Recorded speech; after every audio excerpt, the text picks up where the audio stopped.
ఈ భువనగిరి టౌన్ నుంచి చోటుపల్లి టౌన్ నుంచి మార్చారు.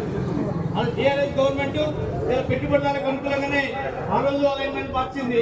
ఇలా కాంగ్రెస్ గవర్నమెంట్ అదే పెట్టుబడిదారులకు అనుకూలంగా అలైన్మెంట్ యథావిధిగా ఉంచుతున్నది. అదే బీజేపీ గవర్నమెంట్ సెంట్రల్ ఉన్నటువంటి వాళ్ళు కూడా అదే రకంగా ఇలా మీద పరిస్థితులు ఉన్నాయి.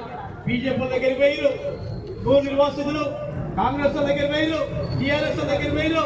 పరిష్కారం చేసేటువంటి స్థానంలో ఉన్నటువంటి ఎందుకు కాంగ్రెస్ వాళ్ళు చేయట్లేదు, ఎందుకు బీజేపీ వాళ్ళు చేయట్లేదు పైన ఉన్నటువంటి సెంట్రల్ గవర్నమెంట్ అనేది మనం ప్రశ్నించాల్సిన అవసరం ఉన్నది.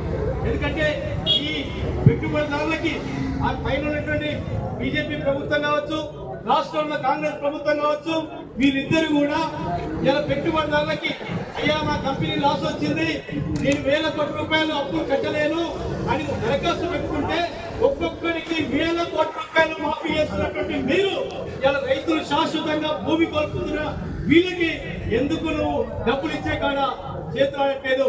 ఇలా రిజిస్ట్రేషన్ వాల్యూ అని ఇక్కడ 2 లక్షలకు ఎకరం ఉంటే 2కు ఇంకో 3 ఇంతలంటే 6 లక్షలు ప్లస్ 2 లక్షలు 8 లక్షలు ఇస్తా ఉన్నావు. కానీ మార్కెట్ లో 1 కోటి రూపాయలు ఉంది.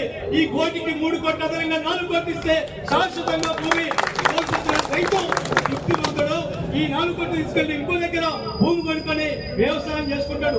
ఎందుకు ఉదాహరణగా ఈ రైతుల పక్షాన ప్రభుత్వాలు ఉండవు అంటే రైతులు అప్పటి మందు మాట్లాడతారు, వెళ్ళిపోతారు.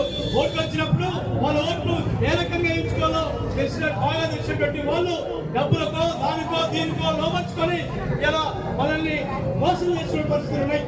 ఇలా ఈ ధర్నా కార్యక్రమం యాదాద్రి భువనగిరి